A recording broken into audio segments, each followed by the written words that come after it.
Yadam wase akasima beye adwunu emienu na abo duba ko ebe nu so anaso ebe hwe kwan se ensamodo mienu esi edi hu nkomo ne betumi edi hu nkomo ne edi ne ye nso ena nadwe Benjamin Asare na MPP amayoku no eye ne se wo mesi o manan na de ebe dwendwene hu ofa na dwenkyere emra nti oba wo MPP amayoku no di ne mu na fe Kinsley Haruna Amaliba wono so NDC for the two yi no se wono so mesi o manan nti wono so bekasa ede ama NDC amayoku nti o mienu mama o makwa abai na kyese ye kwa na biri no so nti yenhwe ene yenye ne tie ensama nan nan mframa mu se Chief Justice nkofobia competition mampeni se wonhwe na wonyi ne fanfiri sans wa ne mahodo bia ensen fata na sase bu credit bi di kan by se mbeka ya e mampeni na adodan kwakufu ado aban abreso na sa abre no nkwankusi aga ebogui ansa na foforo asan ababiwa se de tie no esi eko na ebinim kire se suspension na mampeni a suspend Chief Justice no mampeni ni kwan no se oye bibia etisa woni sa tumi no se mehwe ene manhia north mrahye bedwani kasa no wakan se mampeni need that power so baby bia etisa but wo hwe constitution nso a article 146/6 nso wo ho kire processes ese edi famu kopum bre a ebia Chief Justice ne yebetwe na sensan anase bibia etisa nti asam na kwaye bibia wo bi eyemra kate na so emra na chi no so no wo mo kire constitution nso no ede hyehyɛ awodo bi ebae a yɛbɛke kamienu ni nyina bom ne atumi ahwɛ bereba mu so a na abrewa ni nkran a nipa about 10,000 ene wo ho eye foreign nationals a Ghana for ka ho bi ehye kwa abretuo mu so yɛpa kyerɛ sɛ all this one ni nim sɛ de pebia te saa ɛwɔ ana over 10,000 wachi kiri kurom a ena na wo mo ho enti eno se bedi ho ko nti first ma ba miensa enka Chief Justice de na fi yewie a yasan aba beka de aka ho no ti ben ma mhye san frefru so sense minim se ansa na sa suspension ikura beba no na minority ye sentrofo nhye mu aka se the Ghana Bar Association ene ekuku awdo ho no enhwe se wo mo mpene ma Chief Justice yenyini mfamfiri ho ene ya nso no minority asan aka se mampeni entwensan Chief Justice wa suspend no won twensan non san reinstate no ene de ete say ye ne mention of mrahye bedwani so kasa ya o se eye unconstitutional ade ete eye unconstitutional sa processes yo mo na mu nyina no mampeni anasa aban no ayemfum so wo baabi no tie betuma gina so akasa suspension no eni nyina so ana ajakwabra that's benchia etie for sonko amenchia menua pani so a menene wa ajakwabra nwumrei mera ho yi pa adan mera ho na ama ensem a na amanfo ka edefa NDC ene yewura John Dramani Mahama ho no amne anwumrei amamaje adi because so wo hwa ye need as wo ba ko pe so we NDC MPP we parliament we executive free one mo ye need as wo ba ko pe a wo mutimi di wo mo na sifam ma pepepe ye ebe wo mamu ha eye the judiciary eno ene ye Ghana ha na ye fapem na senior NDC as a party ede wo mo ani si judges so o hwe wo mo track record abra PNDC NDC ekwan a wo mo de judges afaso ebepem ne no na minim se sebe baabi a yaduru ya anim no esese ye de saa niema no to ye chi ne yaku yanim ne yemese enyame wanwan ne se ye maame Chief Justice ya ankasai ensem a NDC for eka fa maame no ho abra wo munya tumi no eno ne maame yem hyehye me amese enyame wanwan enti maame ne de me ene Ghana fo nyina anim se at all costs eyade a NDC beyi maame na free ni position because NDC se me mawo examples bebria omo kan ya edefa ye maame Gertrude ho a o hwe my joy life 4th July 2024 NDC accuses of CJ Akufo-Addo of packing Supreme Court with MPP inclined justice ahakura na yemi hu omo deputy secretary Mustafa Bande or say I want CJ Gertrude Tokono remove. She lacks integrity. A deputy secretary and were presidential staffer at the John Dramani Mahama, the president, or say no, or per se ye Chief Justice free ho. because on sem fata say odini dwuma as chief justice wo hwe nsam wo mo ka fa chief justice ho abepem na che say nsam a ye titititi enne ababe afem say eyade a yewura John Dramani Mahama was suspended no and I say we yi na free ni position say on tena nchai akopem say ye be ye hwehwemu eja kwabra so wo hwe ya mamu a yebu o mamu hanom a eye interconnected ye nyina ye busua obi a wo position bia wo ne bia no wanua hwe ye papa ya ye de na ba say ono na emeye acting ye papa chief justice Bafuboni ni nua ene the same Kwasi Bafuboni Radio Gold owner no ye presidential advisor to the former president John Dramani Mahama the first step ni nua pao ni nua ene me no ka say ne yire ya fa no commissioner general ewo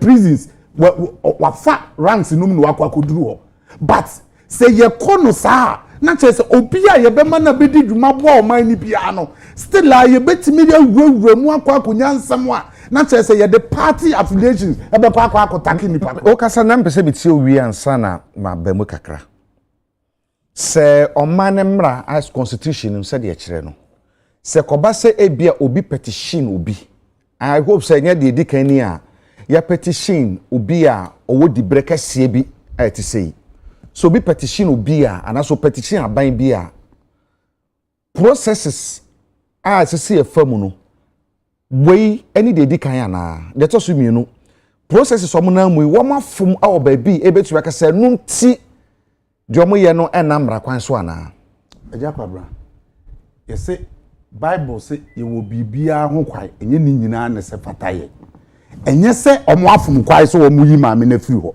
but before ye be yi maame no ensem be ne ye ka fa maame no if for the petition ko ye one doctor what your friend simple Professor Azao say Azamim say that nim ni din papa Kokwasare o ye NDC ni o di kan the petition ni bi koma mampani na nado ansa no sande ba nti ne chere de bia NDC ba yenti e no de ba nti dem bi say SSC ya hwe process se na ese ya hwe se bi o mafom oba bi ana say asam no ba no kra no say ye papa say nye papa no because say bia onipa no di bre asu nti no ye montu wu say ye wa say bia ho kwa ne nyina so na process na omode fa so yi chief justice no me ni problem I'm only saying say before a process na eba no ensem be ne ye ka fa chief justice ho abra wo di ni dwuma as chief justice yet kromu ya sa chief justice yin nsem wa na NDC etimi free chief justice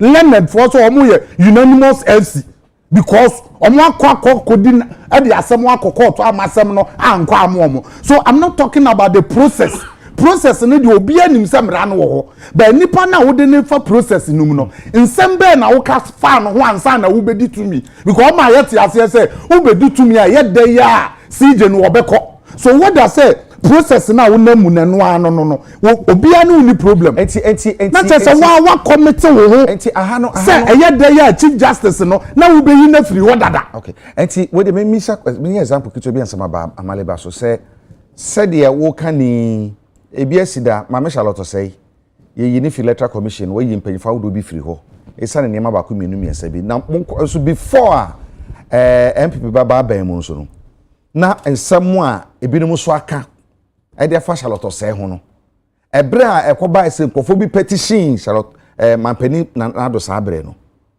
ofa process no mu e no yi maame ni firi won so ampa enti no si ye de toto ho a e de na ye soronko awowe hu e chen maame Charlotte say ye nkoye nim asomaya na enti so bi bibia o enti anu na ese ye hu say political party especially NDC MPP no say obi kura position bi no wo ye na adwuma ye nsusu mfa party amanyosem no entakri nipa kro enti ye fa na say bi onipa na enti say no obi aye bi enti say metie wasem o apeso ka Charlotte say ya ye ni bi me say ensunsun ben na dem no ensunsun ye ni ye different won't me compare to because Charlotte say ya onu ankasa ni deputies and the petition eye yewura Akufuado say Charlotte say ye ABCD onu ani deputies onu omo ye adwuma hwane no woni mini we no aba metimi yama and I know say Jakwabra you being the renowned you know no but you know okay say me know but I can give you the name later but you know no but it's on record so obi a wo mamu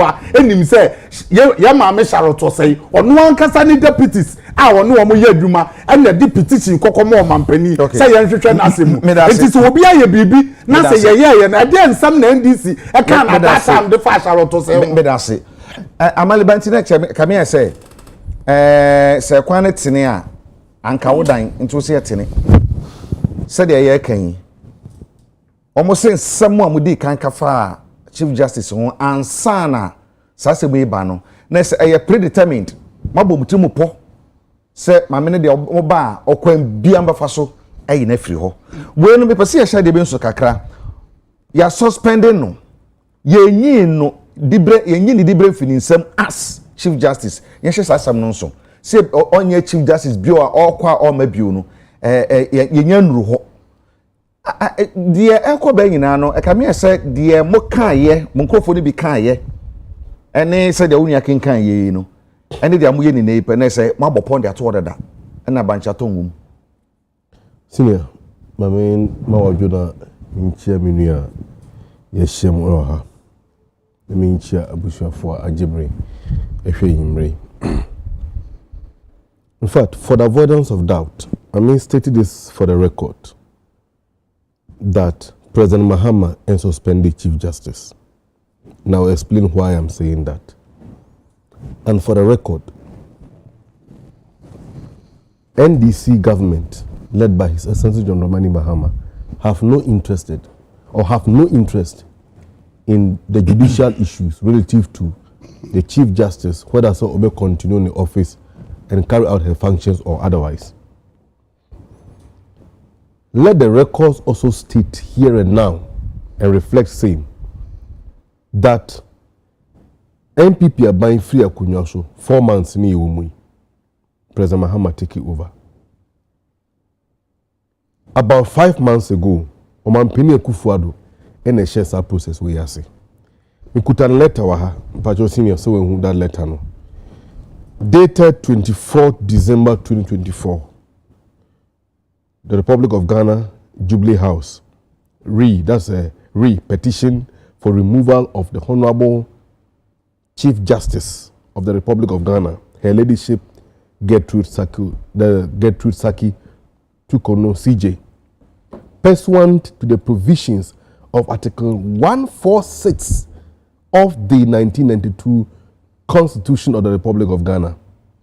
Here, someone Pineku for the Troye, and the Common Council of State was saying, I hope this finds you in good health and spirit. I write further to my letter dated 18 December 2024 to you, forwarding a copy of the petition dated 17th December 2024 from one Professor Stephen Kweku Asari, who bodini earlier.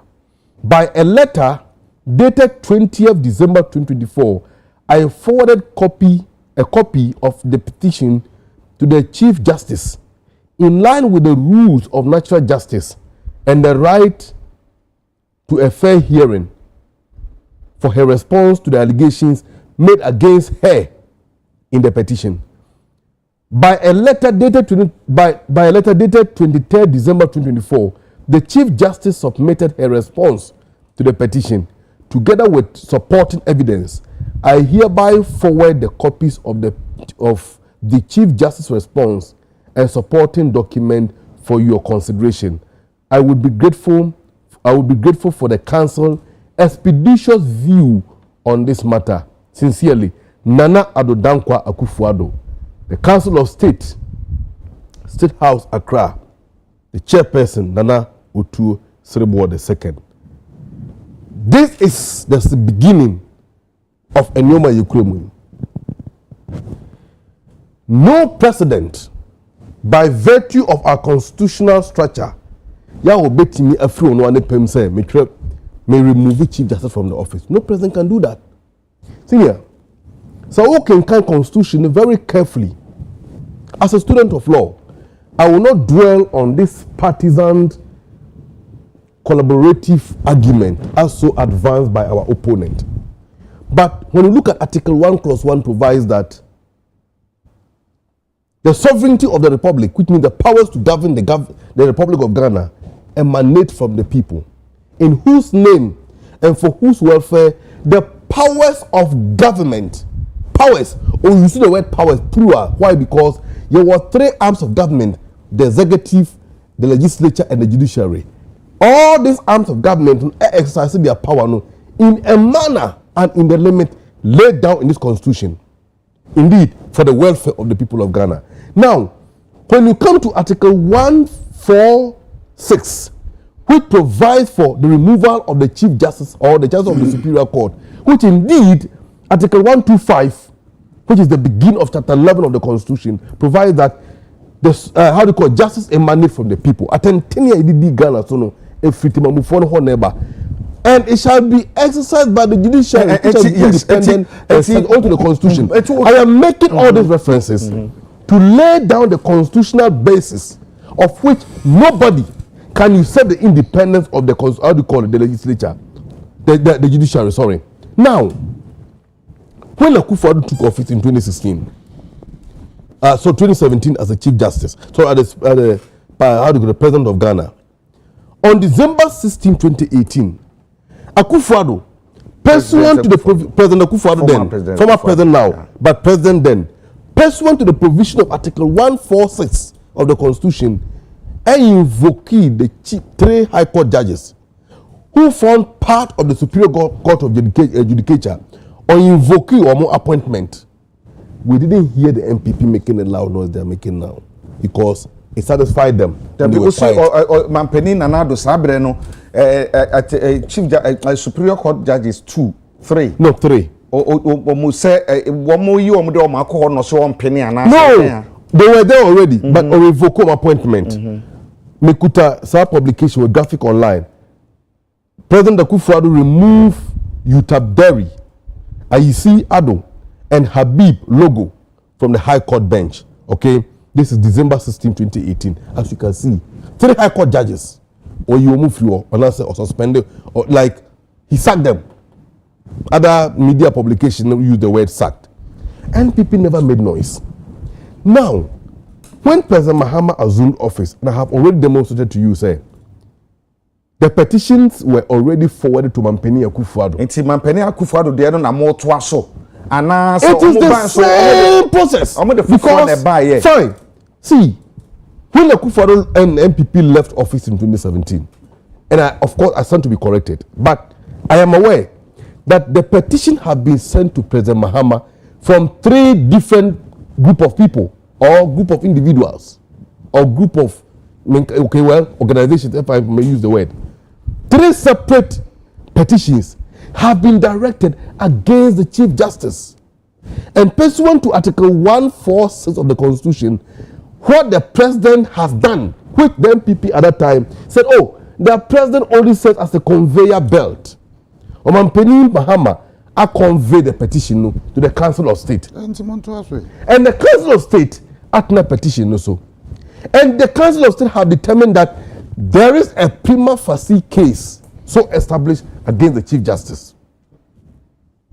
And so therefore, by virtue of Article 146 Clause 10 A and B, was the Chief Justice here they suspended. It is as a result of the recommendation from the Council of State. And the President Mahama did not suspend the Chief Justice, and yet the recommendation of the Council of State that advised President Mahama to suspend the Chief Justice by virtue of the constitutional provision. Let me tell you something. What him say?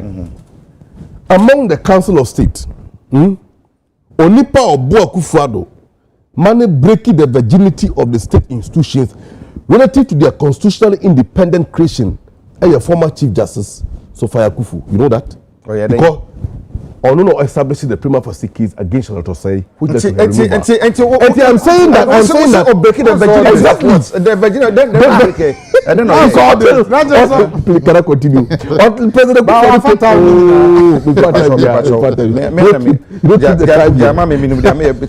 Exactly. What I'm saying is that until President Kufuor came to power, no independent state, no independent constitutionally created body has been removed from office. And it started from Shaltosai, and Shaltosai no. By the time of petition now, I'm claiming say, and Crophobia, as my brother is claiming here, and they call on President Kufuor, no. It was Chief Justice Sofia Kufu who was the Chief Justice at the time, former. So the petition went to her desk. She and her team sat down, reviewed the petition, and arrived at the conclusion that there was a prima facie case that should warrant the removal of the then electoral commissioner from office and her deputies. And that knowledge and experience, and now they take the current, how do you call it, Chief Council of State Board, or the Council of State, or Dema President Mahama, in relation to the same petition directed at the removal or against Chief Justice Arabatu Kono. And who would then say that President Mahama has suspended Chief Justice? President Mahama suspended Chief Justice via a similar constitution or mudi year before no, and not President Mahama share the air to us. But senior, something is very curious in this matter. No, let now so mama akasache. Now as someone say tell me be sound minim Ben. Adentina se asamo no committee ya bo behwehwe mu yi. So mbeka so asem no nyina so say ni nyina so aden na yan twan ema wo mo form report ema bonte ansa na say bia obibi ka yaka na mo da kame say ya sha ase e ka no ye mane aye sede asam no mame no wadifo ye yi na firi ho ye mane mabio sa kind of intade na yan twan ema committee ni form report ma bonte based on their report any reason tia the report no ba ye no arrive that conclusion no na yagina so aka say we no nkrofo de ba ye muhwehwe mu no musema hunu we nyina so na munya ni ntina musema take side decision we then ye betumi scrutinize na afie tumi aka wasama kwa akire say ye betu mampamirika aya ne sane a enye mrakwanso no mo ye na say mrakwanso enye mrakwanso ense say wo mo ye no mo ye Jakwama, let's put it on record. Say acquire era John Dramani Mahama Ednam so a opese wo yi ye maame Gertrude edifiri ho. Ono no pese odam so na se nipa bi na de asem be dan no ntu ogina so. Beba. Say nipa na de asem ne ba na ono famra no so de yi no. O famra kwan so e de aye adwuma. Na make so be yi no so wonyino no committee ne for masabo mai. Me pese ho ne ye clear. Jakwama me masem o America ne so be yi enkrofo bi. And the asem na ba. And na John Dramani Mahama the president. Fa emra kwan so. E de ayi Chief Justice no afiri ho sane enkrofo no ehwehwe no debi me pa so ye hwe no ya yi ya ti committee they kan the Council of State no esi omugina awie okay ese se edanema committee omadanema committee enti adenti na mo ye ntwen na se you to be say ye koba say de ye kan ni say de bia wo kan ni na committee ne hwe bu yom so say ma me no kra ne ho son some of mugina so de be nyina faso bi edi so a na yenkotu mampa America okwan bi so no ya problem make can say ye nua no mpanimfo no de petition no koye no omo petition no omo sesey omo se maame no wa misconduct no ho e wo niema bi ho enti on sem fata se otoaso as Chief Justice enti the bottom line is say petition for no omo de bae no omo se yenyi maame ni mfiri ho eno no omo hwehwe se be ye se nyeye eno no omo hwehwe eno ye one ena wo mampani John Dramani Mahama se asem ne basa ye wo kwan a ye fa so a ye di tu ho anam sa kwai no wonam so se ne ye be ya nkrofo na asem na omo de aba no se ye be yi no se ye nyi no sa kwai no so no wonam okay. So the fact is say President Mahama act based on petition na omo de aba no say maame ne yenyi ni free ho. It is any problem about the legality of it. But the problem then say sata mo asaloto say asem ne bae no. Yewura Akufuado wo famra so. Samra na ye ka ho asem sesi ya no. Yewura so famra no so. NDC for my yet as say e kwaya yewura Akufo-Addo nam so a wode ayi Charlotte say no enye ne papa mu a enye me no ka say me nua ikura ka kire ye say Eja Kwabra of all people a whole UTV asam kura wo kan wo see discuss wa no ye nua Maliba person kire say enye no kore because yen suspend the chief justice na ye nyi ni free o se bibia say ni o Dr. Nesosi Mampeni in suspended no na based on advice of the Council of State. Eja Kwabra say advice no Council of State for e de man wan president omo de mawa e advice opa na opa wo mfa enye autonomous enye nse it is a Council of State no omo wo honom say omo tu aban no fo and na wo hwe the art of Council of State na Mampeni na wote so no e wo even percentage wise esene number na ankasa na wo no enti president ni betimi ankasa advice na mo de amame no enya de amefa ana amefa enti se wafa na tell se wono ne Council of State for no ya adwen and wo so okay mo asem na mo anka no me nso me hu ni se bibi wo mu enti ene from there do menti committee no mo hwehwem na committee no ene yese maame ni nyina nkyai no mo hwehwe mo adwuma committee na yewura Akufo-Addo fa so di Charlotte say no ya ma Charlotte say anko tranche say on tranche ni hwehwe na semu Charlotte say ko so ye na adwuma kopem say ye did the finality of it ba ya ye ni free ho enti enti na yewura John Dramani Mahama on mama me ni nto aso ye na adwuma na committee ni enye ni hwehwemu na wo momfo mo report ma na wo yi na free ho na ma committee na ye ni hwehwemu ansa na committee ni wia omo de naba na wo akwa pre wo akwa appoint obi nso say onye caretaker na caretaker no nso no ensem nso wo ne ho ne ye ka fa chief justice ho no ye bias omo say chief justice wo ti so no wo ye MPP ni enti no ensem wo be ko Supreme Court bia no odi in favor of MPP na say see ya ye rat abafo boni ye lord chief justice wono nso ni nian chocho mucho na radio gold ne dia na radio gold na Akwasi Boni no ono ankasa nso na ye presidential advisor to John Dramani Mahama abra na first time no ye president it is all kind of sadia na tell say inference no ensem o NDC kafa ye maame get to do say woni MPP ko nakra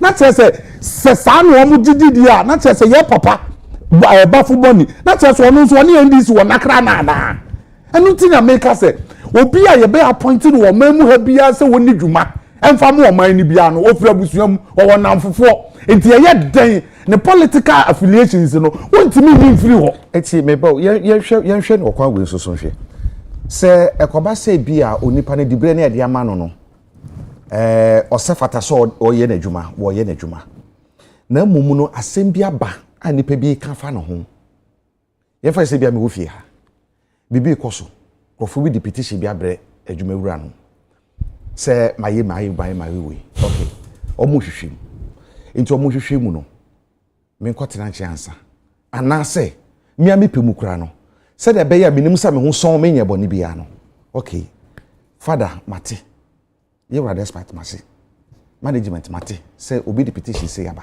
mate be be se me twem kakra na munya bre na mo hwehwem wi a resource be ba the decision be take no na me so me ho enu ya baako nso ne se betumi aka se da bi se de ye hwehwemu nti no tina nchen ansa it happens our institutions be bremu nti omo hwehwemu no wie na so nipa no ho son a abe na adwuma boko na se ebi asam so bubo no a na de so be no matumi aye enti no we no hola balu e wo we hu no ene de wo because ye nim NDC fo ne omo aye eye tricks omo akwa ye confident tricksters omo ahyeda ene omo se maame ne nkonko tena nche Ija Kwabra me no ndete a o ma ne machina I dey tell kasa on be you know by all means because of omo nsam omo aka Ija Kwabra se beba wonu se de mra na ye adwuma enti ye fa de se onye hwe na se wo mu yi no a se de wo pese wo kan ya na so mabo mra so mane betumi de akomra nim ama mra no ne se obi atumi sori nya de opa bia niti na me ka kire say asem na maame na asem no kra ye nkae no NDC fo bi ka se onko Ija Kwabra no na mjina wo no ene maka kire say omo deputy general secretary aba be ka kire o mampani John Dramani Mahama president say maame no on sem fata so ye chief justice enti enyimi free ho ene ya samejamfi on asempa radio o say maame no wono ankasa kra na response o wahu no e clear say maame na ankasa na ese so woko because wono ankasa tu kwan no na ese so wodi ni security e na ko ne etua no ho ka ba wodi ni kunu ka ho koye etua ni kunu no ho ka. So look at how I nsem ko you be a yate committee communicators enam kura bu maame ne for dada they say you bet we can say NDC MPP no ajakwa mra say ya niam yie no ajakwa bra mpacho when you say asebi say ba wo ho the way ambesi aka na fa na fa be wi ase no na the substantive issue a esese etumi hwe ne etumi pick bibi di free mu no na fa ya politicize na ababe ye honyan na ye hu de ye se ne fa. Enti running commentary beside issues na aba no eno betumi affect committee na dwuma omo ya na. Yes, okay, that is what I'm saying. Say papa na ye kan sem na ye kan sesi a on na ye the president, the number one gentleman of the land ono and na wa appoint enkrofo bi a yes wo mo nkonkote committee no it wasn't independent committee o adenti ye president na ate sa committee no enti ne president ne so omonya na no no mbeye sa na enti sa na tia bre bia oh eja kwabla enti na make catch o say committee bia ben bia you are not getting me. I'm saying say se mutimi ka say na ado danko akufu ado process na wo fa mu no e de yi Charlotte say no na ye diamond na nye papa dia ade na wo dia na ne wo se anu nti Ghana fo nto abamfa ntia na ado danko akufu ado ne MPP. So we were expecting say ne na wo se na ado danko akufu ado ye na enye no wo ba abam no o ma me yesa okay e na wo Charlotte say mpacho we the last one o Charlotte say ya Charlotte say na nkasa and I accuse the deputies mienu about procurement breaches. And man, the deputies and also Babontin the car say, Asam na Charlotte say can and yet no correct. So 3 people omo ye juma. Penimuno di ani muno say, me deputies no. Omo the woman sakwa kofi for procurement and who amana kwa ko bridge. Enti yeni woman free ho. And woman so car say near ma me can and yet no correct. So straight up, utimi say, and some na omo car ye no. Esesi ye nhwehwem. Okay. Eno no NDC forecast even sad no kra na enipa miensa na wo mo table no ho kra wo mo kono na ni kwa asa na na do kra hwetwe enti petition we no we dey 2 seconds pe na me ma unyamra mu say anka petitions we no na anka opese anka mampeni owo sabre ke so utriti ne say na hu hia to me ubusamia na hu hia me nua na read wa ha say the same petition no e call na na do danko akufu ado ho wa ntu hu anamo anko ankosi minim how the facts are because ono na eka but so petition na ye nyina ye hu bi no aye alleged enye official but amanfo discuss no obi petition ko otwere ye say maame no kura wo court no maame na mu no as lawyer it based on that nti no say say yi maame ni free wo maame sa amaliba aka me say asam na yebu awie ye say no say de ben eka no na say maame no committee no kra mate kra no de mampani hwehwe se committee de ye no e be odi kan se mo ko hwem odifo onifo mo yana mempam no ana bibia ti say sana ono ni nsem okay opinion awafo bono no sana ti ampa see no correct because as a student of law I will not dwell on the misguided emotions and the commentaries and for a pass aside. I raised issue about the curiosity of the MPP's behavior relative to the impending issues. But also Omampeni at a committee or actual committee say when a media shabon samonkoye. See, for the avoidance of doubt, and per the dictate of Article 146, Clause 6 down of the Constitution, the president doesn't have that powers. What the kind of that? Take to the committee to tell him what he want to hear. No, the president doesn't have that powers. But senior, Mpacho, just a moment. Mami found clause 9. The president shall, mandatory, in each case, act in accordance with the recommendations of the committee. And clause 10 say, where a petition has been referred to the committee under this article, the president may, discretionary or not even mandatory, in the case of the Chief Justice, acting in accordance with the Council of State, in advance of the Council of State, by warrant signed by him, suspend the Chief Justice. Now, MPP should even, in fact, not even MPP, sorry, the Chief Justice should even thank the President. Oh, damn. for listening, say what tier the Council of State advice. Now we're acting in accordance to Article 146, Clause 9B of the Constitution. No? Say the Ebeya, that's a clause, that's the A of the Constitution. Say the Ebeya, the Chief Justice will get enough time to prepare herself and respond. See, Chief Justice actually come and Pini say, petition na ye di amount, etiamino, we hear copies. That is right. In the case of Shaltosai, Eugene Ahin, the Gongon beater of Mampini Kufuado at that time at the presidency, say they have no petition to give. Now, I am curious to say, Shaltosai, Ebusa copies of the petition, if the presidency, because presidency doesn't have a copies to furnish her. In this case, Mampini say, oh, come for the copies. Justice Tukono, the Chief Justice, I requested all the 7 days. Better respond. Mampini Mahama say, oh, me adoye aye munsemu mama audition 3 days. Faka hone ye 10. Na fa hore mwaye fabra. The Chief Justice went and sat down, went through it. But see, the man me I am curious ni say. Yen hwe nua Frank Mwako hene Asante Regional Minister. Say bibi e fa ne ho e ba online. Don't read the post or the caption. Go to the messages and see the public reactions to the issue. Say Brebeba Kwaya, go to the minister in charge of government communication. Honorable Fellows of Fosuko page. Because the communication and what does that have to do with your communication? Go and look at the commentary. Go and look at the public reaction to that letter. It supports if Global Info Analytics by Musa Dankwa.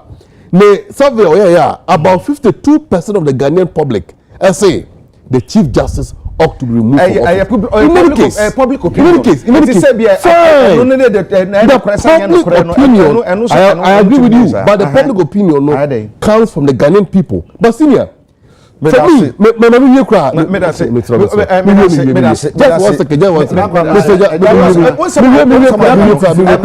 public opinion this information were to be coming from a different like more journalists. But Kingsley Amaliba Medase Anna Benjamin Asan so Madam was say minimum come here in Wahoo. Minim say yes, agro eba waje fia tutu America and Kokushia. It's your between committee Mampeni Ayuomo, Sawamwa, now Wamunya Asamu Shemu and Quachino. Send nipa enumi. Justice Gabriel Scott Puamine or Supreme Court judge and Justice Samuel Kwame Edibu Asiedu one also Supreme Court judge and Nkane Auditor General Kwame Yao Demelevu and Major Flora Baunura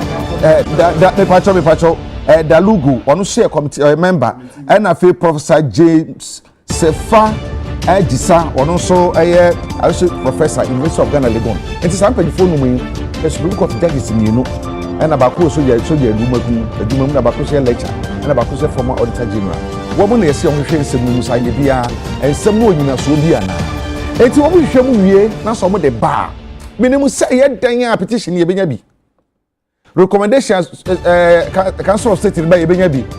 Committee no so recommendation of the ban and no see benyabi. Based on that, Jinesi be feature baby. You bet you be nyina so bi na feature be ho bobo pa. Enti at this moment, at this juncture, you be kan yejedi. Na prepare the BCB and the bestanje brani abetena sene aka mo asem. Unfortunately, to me aka abrewa ni nkran ensam no ho. Na so yasem ahuhia yi pa. Ye bobo mo sokwa kwachire na yahwe se dia galamsey so mayi. Ye bana masene mo bre medi de jakwabena. Me ne akua ena yade obi ne de kasebo no bi ho ya do mo be se se ya kan